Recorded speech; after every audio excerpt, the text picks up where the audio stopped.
হে রাসূল তোমায়, আপনার সাথে বলবেন, ভালোবাসি অন্তরে শুধু, মুখে নয়, জান্নাতের আশায় নয় হে রাসূল, জাহান্নাম কেও ডরি না।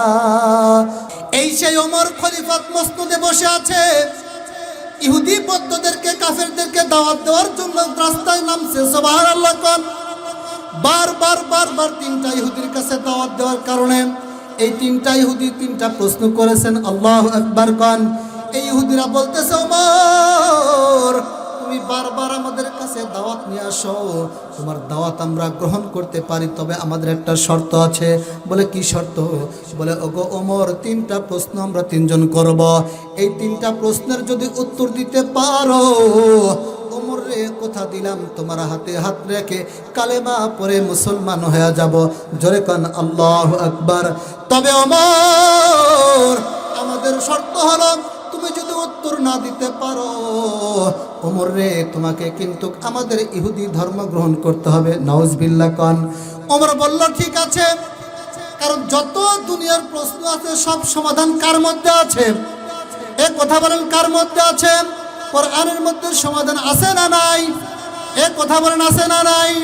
ওমরকে প্রশ্ন করতেছেন। ওমর প্রথম নাম্বার যুবক ডাক দেওয়াছে, ওমর রে প্রথম নাম্বার প্রশ্ন হইল, দুনিয়ার জমিনের মধ্যে কোন এমন জায়গা আছে যে দুনিয়া সৃষ্টি করার পর থেকে নিয়ে এ যাবৎ পর্যন্ত এই জায়গার মধ্যে সূর্যের আলো একবার প্রবেশ করেছে, কিয়ামত পর্যন্ত আর কোনোদিন প্রবেশ করবে না। এই জীবনে একবারই ওই জায়গার মধ্যে সূর্যের আলো প্রবেশ করেছে। ওমর তোমার কাছ থেকে জানতে চাই, এটা কোন জায়গার ইতিহাসটা কি তোমার কাছ থেকে জানতে চাই। জোরে কোন আল্লাহু আকবার। ওমর ডাকতে বলতেছে, ভাইজান দ্বিতীয় নাম্বার প্রশ্নটা করেন। এবার দ্বিতীয় নাম্বার ইহুদি ডাকতে বলতেছে, ওমর দ্বিতীয় নাম্বার প্রশ্ন হলো, দুনিয়ার জমিনের মধ্যে একটা কবর আছে, যেই কবরটা জীবিত কবর। আল্লাহু আকবার কোন। ওমর জীবিত কবর, একটা জীবিত লাশ নিয়ে, জীবিত একটা মাইয়াতকে নিয়ে দুনিয়ার জমিনের মধ্যে সারা পৃথিবী ভ্রমণ করেছে। আবার 40 দিন পরে এই জীবিত কবর, এই জীবিত লাশটাকে দুনিয়ার জমিনের মধ্যে ফেরত দিয়েছে। ওমর তোমার কাছ থেকে জানতে চাই, তুমি একটু বলবা, তুমি একটু খুলে বলবা, জীবিত কবরটাই কি আর এই লাশটাই বানকে? জোরে কোন আল্লাহু আকবার। তিন নাম্বার ইহুদি প্রশ্ন করতেছেন, ওমর আমার সর্বশেষ প্রশ্ন হইল। বলে কি প্রশ্ন? বলে একই মায়ের গর্ভ থেকে দুইটা ভাই জন্মগ্রহণ করেছে, হয় কি হয় না? এ কথা বলেন, হয় কি হয় না?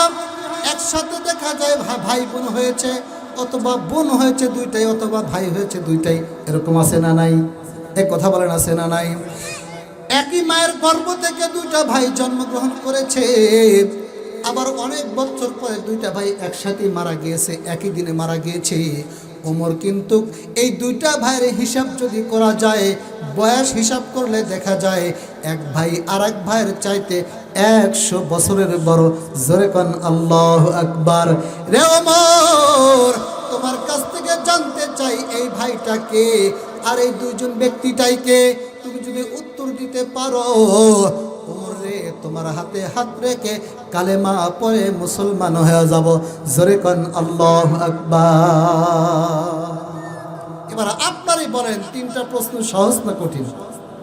কথা বলেন, তিনটা প্রশ্ন যে করেছে সহজ না কঠিন? খুবই বড় কঠিন প্রশ্ন। কথা বলেন ঠিক কিনা? এই সেই উমরকে বলতেছে, সাহাবীরা রে, এই উমরের ব্যাপারে আমার নবী বলেন, আমার এই উমরের জন্য আমার আল্লাহ রাব্বুল আলামিন জান্নাতের মধ্যে 3টা ঘর স্পেশাল করে বানাইছেন। জোরে কোন আল্লাহু আকবার। পাশেই বসে আছেন হযরতে আলী। কথা বলেন ঠিক কিনা? আবু বকর হাসে, ওমর হাসে, কারণ আল্লাহর নবী আবু বকরের কথা বলেছে, জান্নাতের 8টা দরজা খোলা, জন্য জান্নাতের মধ্যে স্পেশাল করে 3টা ঘর বানায় রাখছে। এবার মুসলমান পাশে বসে আছে হযরতে আলী, মুখটা ছোট করে বসে আছে। আমার নবী ডাক দেন, আলী রে, তোমার চিন্তার কোনো কারণ নাই, টেনশন করিও না। জান্নাতের মধ্যে প্রত্যেকটা নবীর একটা করে বন্ধু থাকবে। আলী রে, তুমি শুনে নাও, শুনে নাও, আমারও জান্নাতের মধ্যে একটা বন্ধু থাকবে। আমার যেই বন্ধু হবে এই বন্ধুই হলো হযরতে আলী। জোরে কোন সুবহানাল্লাহ। আল্লাহর নবী উমরের কথা, আবু বকরের কথা বলেছে, উমরের কথা বলেছে, আলীর কথা বলেছে। পাশে বসে আছে হযরত ওসমান। সুবহানাল্লাহ কোন। ওসমানের গাল বেয়ে পানি পড়ে। আমার নবী ডাক দিল, ওসমান তুমি কান্দো না, কান্দো না। জান্নাতের মধ্যে আমার ঘর আর তোমার ঘর পাশাপাশি থাকবে। জোরে কোন সুবহানাল্লাহ। এ মুসলমান এমন করে যখন বলতেছে, সামনে বসে আছে হযরতে আবু তালহা। আবু তালহা নবীর সামনে ডান হাতখানা বারবার এমন করে নাড়াচাড়া করতেছি। কিতাবের মধ্যে দেখলাম কেন নাড়াচাড়া করে। এ মুসলমান, কিতাবের মধ্যে আসছে দেখলাম উহুদের ময়দানে আমার নবীর উপরে ইহুদি বৌদ্ধ কাফেররা যখন আক্রমণ করেছে, আমার নবীর মাথার কোরা ভেদ হয়ে, আমার নবীর মাথার হেলমেট ভেদ হয়ে কোরা ঢুকে পড়েছে। আমার নবী গর্তের মধ্যে কাত হয়ে পড়ে যায়। হযরত আলী আমার নবীকে সাপটে ধরেছেন। আমার নবী ডাক দিল, আলী রে, আমার মাথার ভিতরে কোরা ঢুকেছে রে আলী, পারবিনি আমার মাথায় থেকে কোরাটা তুলে দিতে? একজন সাহাবী দৌড়াইয়া ডাক দিল, ইয়া রাসূলুল্লাহ, নবী গো, যদি অনুমতি দেন আমার জীবনের সর্বশেষ চেষ্টা দিয়ে আপনার মাথার কোরা আমি তুলে দেব। জোরে কোন আল্লাহু আকবার। এই সাহাবী ডান পাশের পাঙ্কা দাঁত দিয়ে কামড় ধরছে, এমন করে কামড় দিয়ে চাপ দেয়, সাহাবীর দুইটা দাঁত ভেঙে জমিনের মধ্যে পড়ে যায়। সাহাবী পা দিয়ে দাঁত দুটা ঢেকে রাখে। সুবহানাল্লাহ কোন। আমার নবী ডাক দিলে, সাহাবী রে, তুমি কি ঢাকলা, পা দিয়ে কি ঢাকছো? সাহাবী ডাক দিলে, ইয়া রাসূলুল্লাহ, কিছু ঢাকি নাই। বলে, না, তোমার পা দিয়ে কি যেন ঢাকছো? সাহাবী বলে, না ইয়া রাসূলুল্লাহ, কিছুই ঢাকি নাই। কারণ সাহাবী জানে আমার দাঁত ভেঙে গেছে, এই খবর যদি নবী জানে নবী বড় কষ্ট পাবে। এবার বাম দিকের দাঁত দিয়ে এমন ভাবে কামড় মেরে টান দিছে, আমার নবীর মাথা থেকে ফিলকি দিয়ে রক্ত জমিনের মধ্যে পড়ে গেছে। জোরে কান আল্লাহু আকবার। দৌড়াইয়া গিয়ে আরেক সাহাবী রক্তগুলো জিভা বের করে চেটে চেটে খায়। আমার নবী ডাক দিলে, সাহাবী রে, আমার রক্ত পান করলি না তো জাহান্নাম হারাম হয়ে গেল। জোরে কোন আল্লাহু আকবার। সাহাবী রে, আমার রক্ত পান করলি, তোর জাহান্নাম তো হারাম হয়ে গেল ঠিক, কিন্তু তোমার জন্য জান্নাত ওয়াজিব হয়ে গেছে। জোরে কোন আল্লাহু আকবার। এই নবীকে এমন ভাবে কষ্ট দিত, উহুদের ময়দানে সাহাবীরা গোলাকার করে ঘেরাও করে নিয়েছে। কাফের বেঈমান চিন্তা করেছে নবীকে মারতে হলে উপর দিক থেকে তীর মারতে হবে। নাউজুবিল্লাহ কোন। এ মুসলমান, ইহুদি বৌদ্ধরা যখন উপর দিক থেকে তীর মারা শুরু করেছে, এই আবু তালহা ডান হাত দিয়ে 1 নয় 2 নয় 52টা তীর তার হাত দিয়ে ঠেকাইছেন। জোরে কোন সুবহান। বারবার হাতটা নাড়ায়, আল্লাহু আকবার কোন। আরো জোরে কোন আল্লাহু আকবার। আমার নবী বুঝতে পারছেন। আমার নবী ডাক দিলে, বেলাল, জান্নাতের মধ্যে প্রত্যেকটা নবীর একটা করে খাদেম থাকবে, আমাকে আল্লাহ রাব্বুল আলামিন 2টা খাদেম দিবে। বেলাল ডাক দিলে, ইয়া রাসূলুল্লাহ, ইয়া হাবিবাল্লাহ, নবী গো, আপনার 2টা খাদেম কে? আমার নবী ডাক দিলে, বেলাল রে, যে 2টা খাদেম হবে, 1 নাম্বার হলো জুবাইর, 2 নাম্বার খাদেমের নাম হলো আমার সাহাবী আবু তালহা। জোরে কোন সুবহানাল্লাহ। মুসলমান বন্ধুরে, এমন বুজুর্গ, এমন জবরদস্ত সাহাবীদেরকে নিয়ে আমার নবী, এই জন্য আমার নবী বলেছে, আমার সাহাবীরা, দুনিয়ার জমিনের মধ্যে আমার এই 4টা সাহাবী আমার কাছের। জোরে কোন আল্লাহু আকবার। তার মধ্যে 2 নম্বর সাহাবীর কথা বলেছেন হযরত ওমর। এই হযরত ওমরকে 3টা ইহুদি 3টা প্রশ্ন করেছে, মনে আছে আপনাদের? এ কথা বলেন, মনে আছে কিনা?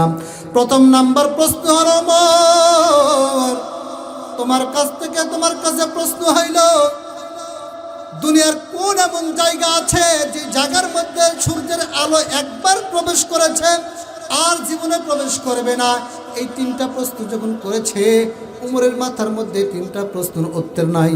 উমর নিচের দিকে মাথাটা দিয়ে ডুকরে ডুকরে কান্না করতেছে।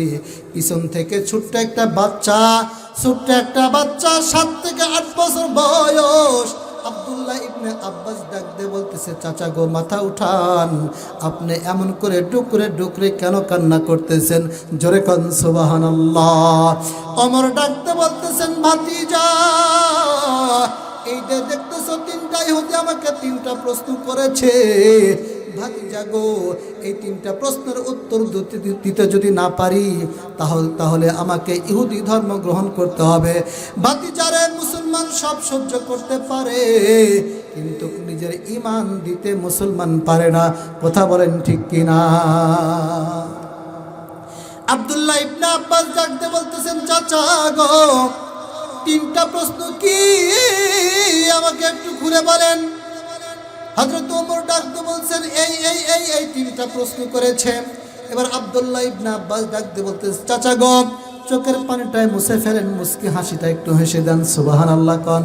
চাচা গো, চিন্তার কোনো কারণ নাই, এই তিনটা প্রশ্নের জবাব আমার আল্লাহ রাব্বুল আলামিন 3 মাস পূর্বে আমার এই সিনার মধ্যে দিয়ে দিয়েছে। জোরে কোন আল্লাহু আকবার। ইহুদিদেরকে ডাকতে বলছে, রে ইহুদি, তোমাদেরকে প্রথম নাম্বার প্রশ্ন কি একটু বলো। ইহুদি প্রথম নাম্বার প্রশ্ন করতেছে, হে আব্দুল্লাহ ইবনে আব্বাস, প্রথম নাম্বার প্রশ্ন হলো, দুনিয়ার কোন এমন জায়গা আছে যেই জায়গার মধ্যে সূর্যের আলো একবার প্রবেশ করেছে, দুনিয়ার জমিনের মধ্যে আর কখনো প্রবেশ করবে না? জোরে কোন আল্লাহু আকবার। আব্দুল্লাহ ইবনে আব্বাস ডাকতে বলতেছে, ঠিক আছে, আমি তোমাদের প্রশ্নের উত্তর দেব, কিন্তু তোমরা ওয়াদা করো যে আমার চাচার হাতে হাত রেখে কালেমা পড়ে মুসলমান হবে। এবার তিনটা ইহুদি হাত রেখে ওয়াদা করেছে। এবার আব্দুল্লাহ ইবনে আব্বাস ডাকতে বলতেছে, ইহুদি ভাই, প্রথম নাম্বার প্রশ্ন হইল, হযরতে মুসা আলাইহিস সালাতু ওয়াস সালামকে ফিরআউন যখন ধাওয়া করেছিলেন, আল্লাহু আকবার কোন, ফিরআউন ধাওয়া করেছে, মুসা আলাইহিস সালাতু ওয়াস সালাম দৌড়াইতে দৌড়াইতে নীল নদের সামনে চলে গেছেন। আল্লাহু আকবার কোন। এবার মুসা আলাইহিস সালাতু ওয়াস সালাম আল্লাহ রাব্বুল আলামিনকে ডাকতেছেন, আল্লাহ, পিছনে ফিরআউন, সামনে আমার নীল নদ, এখন বুঝি আমার মরণ হয়, এখন বুঝি আমার জীবন যায়। আল্লাহ গো, এখান থেকে বাঁচার উপায় কি? আমার আল্লাহ বলে, মুসা রে, তোমার হাতের হাত দিয়ে তুমি তোমার হাতের যেই লাঠি আছে এই লাঠি দিয়ে পানির উপরে আঘাত করো, দেখবে এখান থেকে তোমার রাস্তা বের হয়ে যাবে। জোরে কোন সুবহানাল্লাহ। এই মুসা আলাইহিস সালাতু ওয়াস সালাম পানির উপরে যখন আঘাত করেছে, 12টা রাস্তা হয়ে গেছে। আল্লাহু আকবার কোন। এই ঘটনা ঘটেছিল দিনের ভাগে, সূর্যের আলো উঠেছে, রাস্তা যখন হয়েছে সমুদ্রের নিচে, পানির নিচে সূর্যের আলো পৌঁছাইছে। এরপরে পানি যখন আস্তে একত্রিত হয়ে গেছে, কিয়ামত পর্যন্ত ওই জায়গার মধ্যে আর কোনোদিন সূর্যের আলো যাবে না। জোরে কোন আল্লাহু আকবার। দ্বিতীয় নাম্বার প্রশ্ন কি? বলে, দ্বিতীয় নাম্বার প্রশ্ন হলো, রে পয়গম্বরের সাহাবী, দ্বিতীয় নাম্বার প্রশ্ন হলো, দুনিয়ার জমিনের মধ্যে কোন এমন কবর আছে যে কবরটা জীবিত কবর? আল্লাহু আকবার কোন। যেই কবরটা জীবিত কবর, যেই জীবিত কবরের মধ্যে জীবিত লাশ নিয়ে 1 নয় 2 নয় 40 বছর 40 দিন পর্যন্ত দুনিয়া ভ্রমণ করেছে, এইটা কবরটা কি? আর এই লাশটাই বান কি জানতে চাই। হযরতে আব্দুল্লাহ ইবনে আব্বাস ডাকতে বলছে, ইহুদি ভাই, আল্লাহর নবীর পয়গম্বর হযরতে ইউনূস আলাইহিস সালাতু ওয়াস সালামকে আল্লাহ পাক রব্বুল আলামিন মাছের পেটে দিয়েছিলেন। কথা বলেন ঠিক কিনা? জোরে বলেন ঠিক কিনা? আরো জোরে বলেন ঠিক কিনা? এই ইউনূস আলাইহিস সালাতু ওয়াস সালামকে আল্লাহ পাক রব্বুল আলামিন মাছের পেটে ভরাইছিলেন। এই মাছ হলো কবর, জীবিত কবর। আর জীবিত যেই লাশ, এই লাশটা হলো হযরতে ইউনূস আলাইহিস সালাম। এই লাশটা, এই মাছটা ইউনূস আলাইহিস সালাতু ওয়াস সালামকে পেটের মধ্যে নিয়ে এক নয় দুই নয় 40 দিন পর্যন্ত সারা দুনিয়া ভ্রমণ করেছে। জোরে কোন আল্লাহু আকবার। কয়দিন পর্যন্ত? 40 দিন পর্যন্ত সারা দুনিয়া ভ্রমণ করেছে। তৃতীয় নাম্বার প্রশ্ন হলো, রে আব্দুল্লাহ ইবনে আব্বাস, তোমার কাছ থেকে জানতে চাই একই মায়ের গর্ভ থেকে দুইটা ভাই জন্মগ্রহণ করেছে, কিন্তু দুইটা ভাই আবার একসাথে দুনিয়ার থেকে চলে গেছে, কিন্তু দুইটা ভাইয়ের হিসাব করলে দেখা যায় এক ভাই আরেক ভাইয়ের চাইতে 100 বছরের বড়।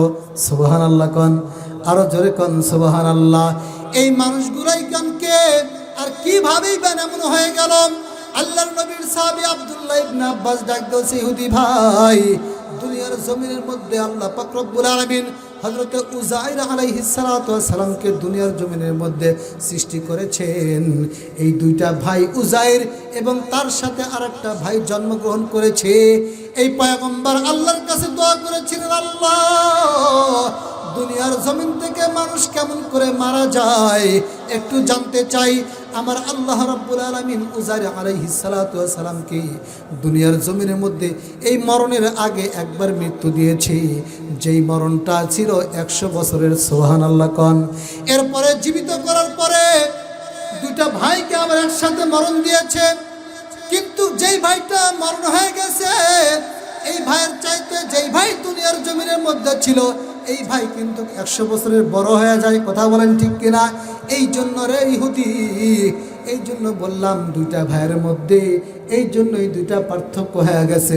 জোরে কোন আল্লাহু আকবার। এ মুসলমান, এমন নবীর সাহাবীরা, আমরা দুনিয়ার জমিনের মধ্যে নবীর সাহাবীরা এমন চক্ষুষ্মান ছিল, কোন ইহুদি বৌদ্ধ খ্রিস্টানদের কাছে মাথা নত করে নাই। কথা বলেন ঠিক কিনা? আরো জোরে বলেন ঠিক কিনা? আমার নবী বলেন, সাহাবীরা রে, যেই পয়গম্বর বলেছেন আমার একজন আশিকের জন্য আমার আল্লাহ জান্নাতের 8টা দরজা খোলা রাখবেন, এই আশিকের নামটা কি বলেন তো? জোরে বলেন, কথা বলেন, আশিকের নামটা কি?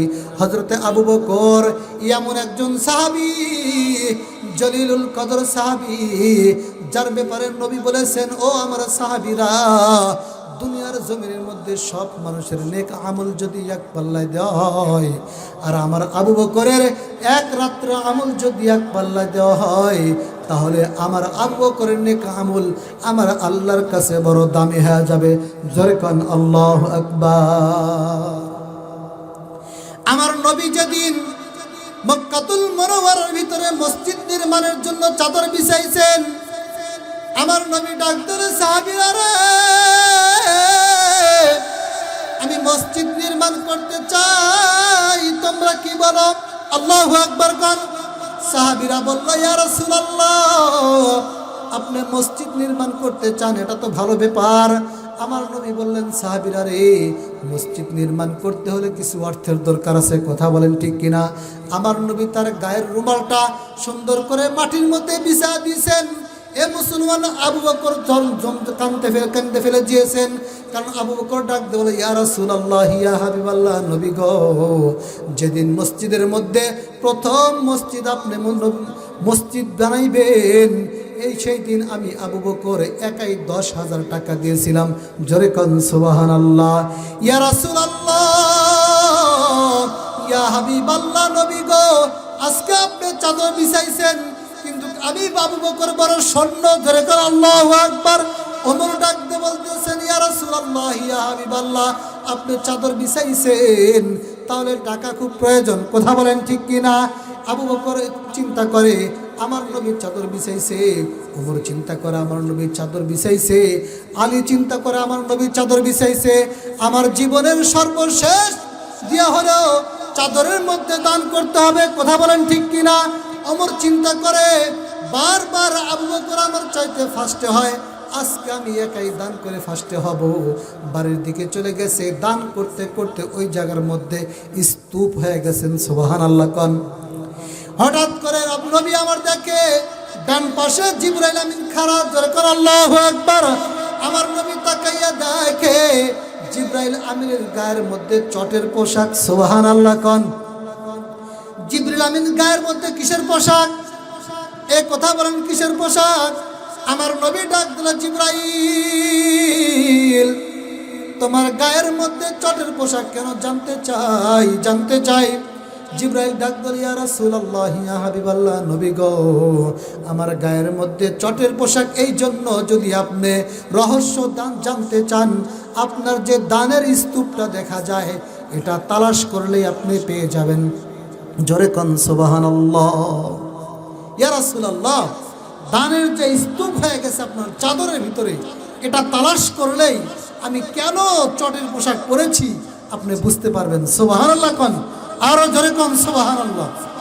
আমার নবী ডাক দিল, সাহাবীরা রে, দানের স্তূপটা আমার কাছে নিয়ে আসো, দেখি আর মধ্যে কি আছে। এই স্তূপের মধ্যে তালাশ করতে করতে দেখে সুন্দর একটা টোপলা পাওয়া যায়, একটা পোটলা আছে। আমার নবী বললেন, পোটলাটা খুলো।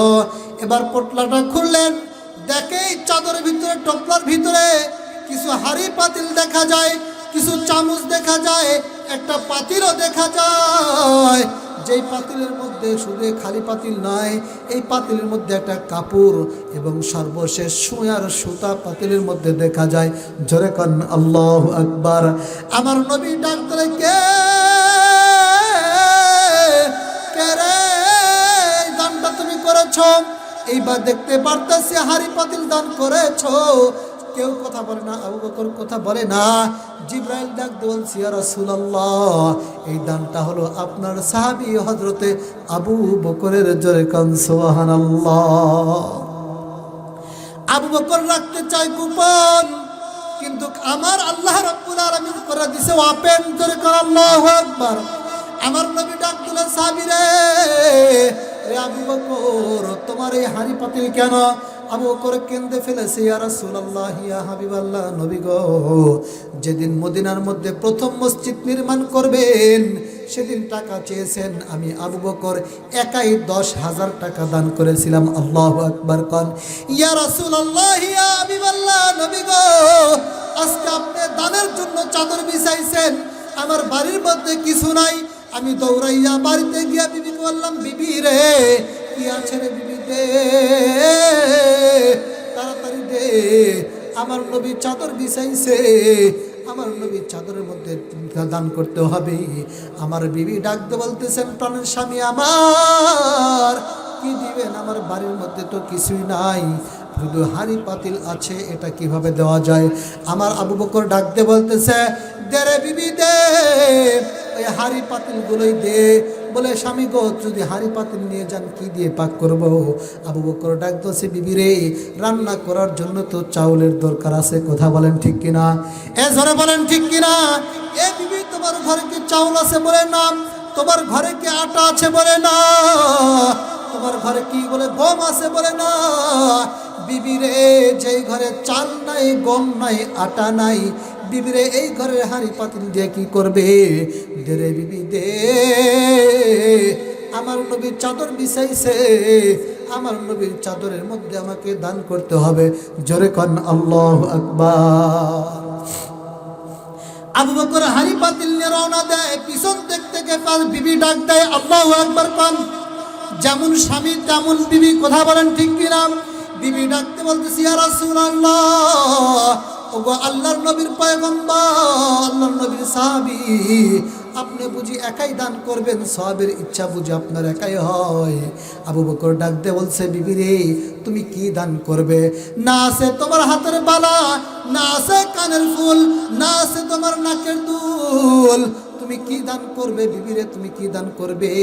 বলে, প্রাণের স্বামী আমার, আল্লাহর নবী চাদর বিছাইছে, আমার গায়ে যেই পোশাকটা দেখা যায়, এই পোশাকটা আল্লাহর নবীর জন্য, দিনের জন্য, মসজিদের জন্য আমি দান করে দিলাম। জোরে কোন আল্লাহু আকবার। ইয়া রাসূলুল্লাহ, ইয়া হাবিবাল্লাহ, জিবরাইল ডাকতে বলতেছি, ইয়া রাসূলুল্লাহ, ইয়া হাবিবাল্লাহ। আবু বকরের বিবি তার গায়ের জামা খুলে দেয়, তার ঘরের মধ্যে একটা চট আছে, চটটা পরিধান করেছে। এই দানটা আল্লাহর কাছে এত পছন্দ। আমার আল্লাহ রাব্বুল আলামিন ডাক দিলেন, সাহাবীরা রে, আমার আল্লাহ রাব্বুল আলামিন ডাক দেয়, ফেরেশতারা রে, আমার একজন আশিক সে দান করে, তার গায়ের পোশাক দান করে চটের পোশাক পরিধান করেছে। ও আমার ফেরেশতারা, এটা আমি আল্লাহর কাছে এত পছন্দের, এত দামি, আমি আল্লাহ পাক রব্বুল আলামিন তোমাদেরকে অর্ডার করলাম, আসমানে শুধু নয় জমিনের মধ্যে যতগুলো ফেরেশতা আছে আমি আল্লাহ অর্ডার করলাম তোমরাও আজকে চটের পোশাক পরিধান করবে। জোরে কান আল্লাহু আকবার। ইয়া রাসূলুল্লাহ, ইয়া হাবিবাল্লাহ, নবী গো, আবু বকরের বিবির দানটা আল্লাহ রাব্বুল আলামিন এত পছন্দ করেছে, আল্লাহ রাব্বুল আলামিনের এত ভালো লেগেছে। ইয়া রাসূলুল্লাহ, নবী গো, এই জন্য আল্লাহ রাব্বুল আলামিন আমাদেরকে চটের পোশাক পরার জন্য অর্ডার করেছেন। জোরে কোন আল্লাহু আকবার। এ মুসলমান, আমার পয়গম্বর মসজিদ বানানোর জন্য সাহাবীদের কাছ থেকে এরকম করে কালেকশন করেছেন, টাকা উপার্জন করেছেন, টাকা নিয়েছেন।